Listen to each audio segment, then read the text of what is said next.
আসসালামু আলাইকুম। এনএএনটিভি রাতের সংবাদে আপনাদের স্বাগতম। সাথে আছি আমি মাইনুদ্দিন আল আপন। শুরুতে সংবাদ শিরোনাম। 5 আগস্ট বঙ্গভবনে কে কি করেছিলেন, প্রত্যক্ষদর্শীর বর্ণনা। তারেকের দেশে ফেরার বাধা আরো 4 মামলা। 15 আগস্ট জাতীয় শোক দিবসের ছুটি ঘোষণার রায় স্থগিত। পুলিশের ফের বড় রদবদল, 41 কর্মকর্তার বদলি। রানিং স্টাফদের বিক্ষোভ, আজ চালু হচ্ছে না পদ্মা রেল সেতু সংযোগ। 21 আগস্ট গ্রেনেড হামলা মামলা নিয়ে বিএনপি মিডিয়া সেলের বিবৃতি। এবার জয় বাংলাকে জাতীয় স্লোগান ঘোষণার রায় স্থগিত চেয়ে আবেদন। এমবাপে বেলিংহ্যামের গোলে জিতে বার্সার আরো কাছে রিয়া। লিভারপুলের বিপক্ষে হার, টানা 7 ম্যাচ জয়হীন সিটি। এবারে শুনবেন বিস্তারিত। মোহাম্মদ মাসউদ বঙ্গভবনের রাজনৈতিক দলের নেতা ও সমন্বয়কদের যাওয়ার একটি গুরুত্বপূর্ণ দিনের অভিজ্ঞতা শেয়ার করেছেন। তার বর্ণনার মাধ্যমে আমরা দেখতে পাই যে 5 আগস্টের ওই দিনে প্রেক্ষাপটে রাজনৈতিক নেতাদের মধ্যে অনিশ্চয়তা এবং বিভ্রান্তির অন্ধকার ছিল। মাসুদ উল্লেখ করেছেন যে সেনা সদরের পরে বঙ্গভবনে যাওয়ার বিষয়ে রাজনৈতিক নেতাদের মধ্যে আপত্তি ছিল এবং সেনাপ্রধান সকলকে ঐক্যবদ্ধ হয়ে কাজ করার আহ্বান জানিয়েছিলেন।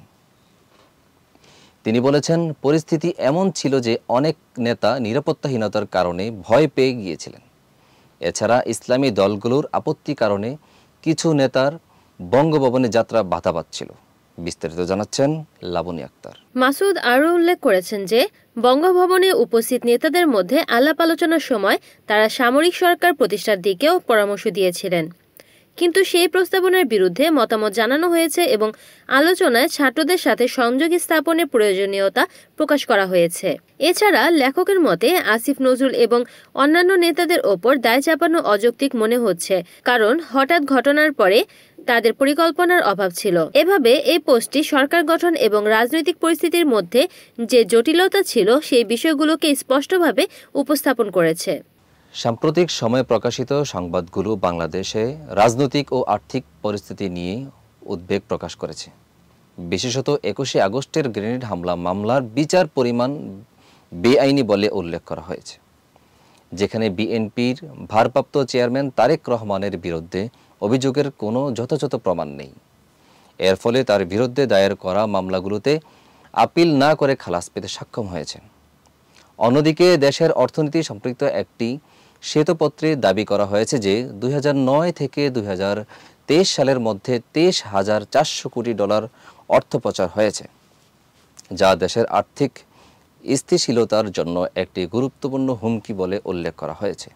এতে দুর্নীতি ও আর্থিক ব্যবস্থাপনার ক্ষেত্রে সরকারের বিরুদ্ধে অভিযোগ করা হয়েছে।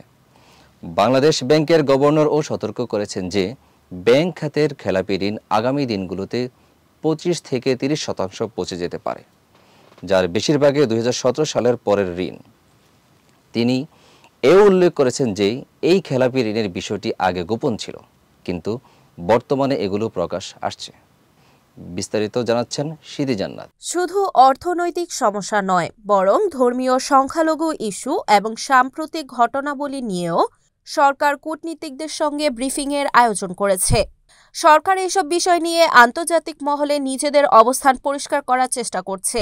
এই সংবাদগুলো একদিকে যেমন রাজনৈতিক অস্থিরতার ইঙ্গিত করে, তেমনি আর্থিক দুর্বলতাও প্রকাশ করে। দেশের মানুষের উপর এর প্রভাব পড়তে পারে বলে বিশেষজ্ঞরা ধারণা করছেন।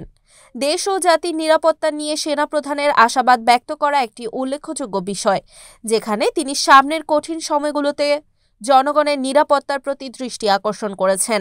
সার্বিকভাবে দেশের রাজনৈতিক ও অর্থনৈতিক পরিস্থিতি নিয়ে জনগণের মধ্যে উদ্বেগ বাড়ছে এবং এর প্রতিকারের জন্য সরকারের কার্যকরী পদক্ষেপ গ্রহণ করা প্রয়োজন। বাংলাদেশের 15 আগস্ট জাতীয় শোক দিবসের ছুটি বাতিলের সিদ্ধান্ত ও তার বিরুদ্ধে হাইকোর্টের রায়ের উপর আপিল বিভাগের স্থগিতাদেশ নিয়ে প্রধান উপদেষ্টার সভাপতিত্বে অনুষ্ঠিত বৈঠকে রাজনৈতিক দলগুলোর সমর্থক নিয়ে এই সিদ্ধান্ত নেওয়া হয়েছে। এতে করে সরকারি প্রশাসনিক প্রজ্ঞাপনের মাধ্যমে 15 আগস্টের সাধারণ ছুটি বাতিল করা হয়েছে।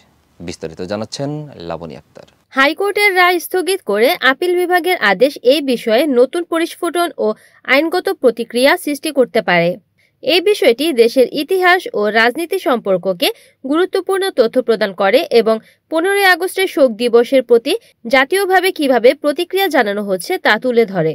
বাংলাদেশ পুলিশে একযোগে 41 জন কর্মকর্তাকে বদলি করা হয়েছে। এর মধ্যে 32 জন অতিরিক্ত পুলিশ সুপার এবং 9 জন সহকারী পুলিশ সুপার অন্তর্ভুক্ত রয়েছেন। রোববার 1 ডিসেম্বর পুলিশ সদর দপ্তরে এক প্রজ্ঞাপনে তাদেরকে বদলির আদেশ জারি করা হয়েছে। পুলিশের মহাপরিদর্শক আইজিপি বাহারুল আলম স্বাক্ষরিত প্রজ্ঞাপনে উল্লেখ করা হয়েছে যে এই আদেশ অবিলম্বে কার্যকর হবে। বিস্তারিত জানাচ্ছেন স্মৃতি জান্নাত। প্রজ্ঞাপনে এর আগে বদলি আদেশ প্রাপ্ত 9 কর্মকর্তার বদলির আদেশ বাতিল করা হয়েছে এবং তারা রোববার প্রকাশিত প্রজ্ঞাপন অনুসারে তাদের কর্মস্থলে যোগদান করার জন্য নির্দেশিত হয়েছেন। বিজ্ঞপ্তির বিস্তারিত তথ্য এবং সংশ্লিষ্ট কর্মকর্তাদের নাম তলব করার উদ্দেশ্যে পাঠকদের জন্য এটি সংযুক্ত করা হয়েছে। এই রদবদল বাংলাদেশ পুলিশের কার্যক্রম এবং কার্যক্ষমতা বৃদ্ধিতে গুরুত্বপূর্ণ ভূমিকা রাখতে পারে। পদ্মা সেতুর রেল সংযোগের উদ্বোধন এবং এর সাথে সম্পৃক্ত ট্রেন চলাচলের পরিকল্পনা বাস্তবায়িত হচ্ছে না। মূলত রানিং স্টাফদের আন্দোলনের কারণে রানিং স্টাফরা তাদের মাইলেজ এবং পেনশন সুবিধা পুনর্বহালের দাবিতে আন্দোলন শুরু করেছেন, যার ফলে ট্রেনের নির্ধারিত সময় ব্যাহত হচ্ছে। বাংলাদেশের রেলওয়ে যথাযথ কর্মচারী সংকট উল্লেখযোগ্য, যেখানে মাত্র 750টি লোকোমোটিভ মাস্টার ও সহকারী লোকোমোটিভ মাস্টারের পদ পূর্ণ হয়েছে, যা 2250টির মধ্যে একটি ছোট সংখ্যা। নিয়ম অনুযায়ী তাদের 8 ঘন্টার বেশি কাজ না করার সিদ্ধান্তে রেলওয়ে কাজ চলমান ক্ষেত্রে সমস্যার সম্মুখীন হয়েছে। বিস্তারিত জানাচ্ছেন লাবনী আক্তার। পদ্মা সেতুর রেল সংযোগ প্রকল্পের পুরো 172 কিলোমিটার রেলপথের কাজ সম্পন্ন হয়েছে, কিন্তু বর্তমানে ট্রেন খোলার পরিকল্পনা বাস্তবায়ন করা যাচ্ছে না। সরকারি কর্মকর্তাদের আশ্বাস সত্ত্বেও শ্রমিকরা তাদের দাবি আদায়ে দৃঢ় অঙ্গীকারবদ্ধ। রেলওয়ে কর্তৃপক্ষের পক্ষ থেকে জানানো হয়েছে যে ডিসেম্বর মাসের মধ্যে এই সমস্যা সমাধানের চেষ্টা চলছে, কিন্তু বর্তমান পরিস্থিতির কারণে যাত্রীদের ভোগান্তি অব্যাহত থাকবে। এতে বোঝা যাচ্ছে যে শ্রমিকদের অধিকার সংরক্ষণের বিষয়টি রেলওয়ের কার্যক্রমের সঙ্গে নিবিড়ভাবে জড়িয়ে রয়েছে এবং এই সমস্যায় দ্রুত সমাধানের প্রয়োজন রয়েছে। 21 আগস্ট গ্রেনেড হামলা মামলায় বিএনপির ভারপ্রাপ্ত চেয়ারম্যান তারেক রহমান সহ সব আসামির হাইকোর্ট থেকে খালাস পাওয়া ঘটনায় বিএনপির মিডিয়া সেল তাদের প্রতিক্রিয়া জানিয়েছে। সেলের সদস্য শাহরুল কবির খান শনিবার 1 ডিসেম্বর একটি বিবৃতি পাঠিয়ে বলেন, হাইকোর্টের রায়ের মাধ্যমে প্রমাণিত হয়েছে যে বিচার ব্যবস্থায় পক্ষপাতহীন ও প্রভাবমুক্ত হলে সত্য প্রতিষ্ঠিত হয়। বিবৃতিতে বলা হয়েছে, বিচারিক আদালতের আগের তৈরি করা রায় বাতিল করে বিচারপতি AKM আসাদুজ্জামান ও বিচারপতি সৈয়দ এনায়েত হোসেন সমন্বয়ে গঠিত হাইকোর্ট বেঞ্চ যে রায় ঘোষণা করেছে তা দেশের বিচার বিভাগের স্বচ্ছতা এবং স্বাধীনতার একটি উদাহরণ। বিস্তারিত জানাচ্ছেন স্মৃতি জান্নাত। এতে আরও উল্লেখ করা হয়, 21 আগস্ট গ্রেনেড হামলা মামলায় তারেক রহমানকে শাস্তির আওতায় আনার চেষ্টা ছিল রাজনৈতিক উদ্দেশ্য। উচ্চ আদালতের রায়ে তাকে বেকসুর খালাস দেওয়া হয়েছে, যা আদালতের প্রতি জনগণের আস্থা পুনর্জাগরণের একটি সাইন।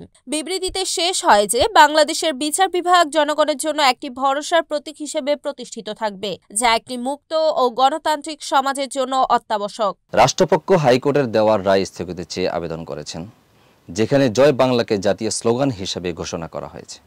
অতিরিক্ত অ্যাটর্নি জেনারেল ব্যারিস্টার অনিক আর হক জানান, এই আবেদনটি আগামী রোববার 8 ডিসেম্বর আপিল বিভাগের কার্যতালিকায় আসবে। বিস্তারিত জানাচ্ছেন লাবনী আক্তার।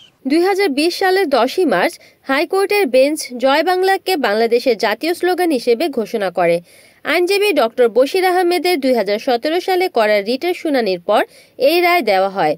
উপরন্তু 2022 সালের 20 ফেব্রুয়ারি সরকার জয় বাংলাকে জাতীয় স্লোগান স্বীকৃতি দেয়।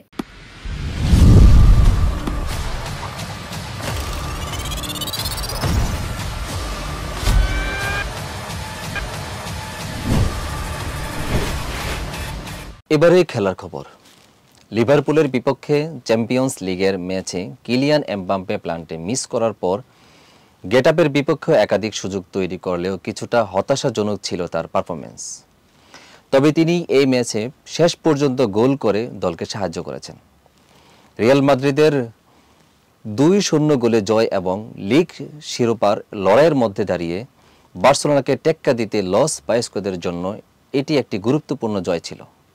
ম্যাচটি শুরু হওয়ার আধ ঘন্টার মাথায় রিয়াল প্লান্টি থেকে এগিয়ে যায়। আন্তোনিও রুদিগারকে ফাউল করে গেটাপে প্লান্টির সুযোগ দেয়, যা থেকে বেলিংহাম গোল করেন। এছাড়া মাত্র 8 মিনিট পর এমবাপ্পে দ্বিতীয় গোলটি করে দলের উপর চাপ বাড়ান। বিস্তারিত জানাচ্ছেন স্মৃতি জান্নাত। গেটাফের জন্য দুর্ভাগ্যজনক এক বিষয় ছিল, তারা দুইবার পোস্টে বল লাগিয়ে সুযোগ হাতছাড়া করে। 56 মিনিটে কার্লেস প্যারেসের শর্ট পোস্টে বাধা পায় এবং 84 মিনিটের জন্য প্যাট্রিকের জোরাল শটও একইভাবে পোস্টে লেগে আটকে যায়। এমবাপ্পের অসাধারণ শটটিও গেটাফে গোলরক্ষক ডেভিড সোরিয়া দ্বারা অসাধারণ সেভ হয়ে যায়। ম্যাচে যোগ করার সময় এমবাপ্পের আরেকটি চেষ্টা অল্পের জন্য লক্ষ্যভ্রষ্ট হলে রিয়ালের জয় নিশ্চিত হয়ে যায়। এভাবে রিয়াল মাদ্রিদের এই জয়ের কারণে লা লিগায় শিরোপা লড়াই আরও জমে উঠেছে, যেখানে তারা বার্সেলোনার নিকটবর্তী অবস্থান তৈরি করেছে। ম্যানচেস্টার সিটি প্রিমিয়ার লিগের এই ম্যাচে আবারও হারের সম্মুখীন হলো, যা তাদের জন্য বিশাল হতাশার কারণ হয়ে দাঁড়িয়েছে। রবিবারের ম্যাচে লিভারপুলে তাদের ঘরের মাঠে সিটিকে 2-0 গোলে পরাজিত করেছে। ম্যাচটি শুরু থেকেই লিভারপুলের দাপটের মধ্যে ছিল। প্রথমার্ধে কোডি গাকপো একটি দুর্দান্ত গোল করে তাদের এগিয়ে নিয়ে যান। মোহাম্মদ সালাহর অসাধারণ পাস থেকে গাকপো সহজেই গোল করতে সক্ষম হন। যদিও লিভারপুল প্রথমার্ধে আরও কয়েকটি সুযোগ তৈরি করেছিলেন, তাতে তারা নিজেদের অবস্থান মজবুত করতে পারেনি। দ্বিতীয়ার্ধে লিভারপুল আরও আক্রমণাত্মক খেলা চালিয়ে যান, কিন্তু সিটির রক্ষা পাটকে এটি বলপূর্বক ভেঙে ফেলার চেষ্টা করতে থাকে। বিস্তারিত জানাচ্ছেন লাবনী আক্তার। তবে 78 মিনিটে লিভারপুল দ্বিতীয় গোলটি পায় পেনাল্টির মাধ্যমে, যখন সিটির গোলরক্ষক ওর্তেগা বক্সে লুইস দিয়াজকে ফাউল করেন। মোহাম্মদ সালাহ নিশ্চিত করেন গোল করে। এই পরাজয়ের ফলে ম্যানচেস্টার সিটি পয়েন্ট টেবিলে 5ম অবস্থানে নেমে গেছে। তাদের পয়েন্ট হলো 23। অন্যদিকে লিভারপুল 34 পয়েন্ট নিয়ে শীর্ষে অবস্থান করছে, যা তাদের এই মৌসুমের সাফল্যকে আরও বাড়িয়ে তুলেছে। সিটির জন্য এই সময়টি চ্যালেঞ্জিং বলে মনে হচ্ছে এবং তারা শীঘ্রই তাদের পারফরম্যান্সে পরিবর্তন আনতে চাইবে। এই ছিল রাতের সংবাদ। সাথে থাকার জন্য ধন্যবাদ।